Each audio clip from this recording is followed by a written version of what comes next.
If you are doing online, see to it you get the currency with you on the spot. If there is a delay and if it's later on, futures involved, then it becomes haram. If you take a loan and do margin trading, it becomes haram. If there are futures, if there are options, it becomes haram.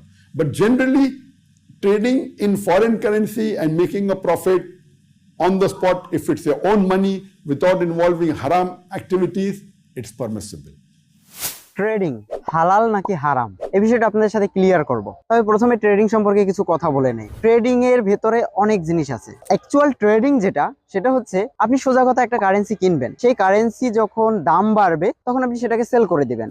যখন আপনি এটাকে sell করবেন তখন যদি প্রাইসটা আপনার কেনা দামের থেকে বেশি থাকে তাহলে আপনার প্রফিট হবে। সেটা কারেন্সি ছাড়াও অন্য কিছু হতে পারে।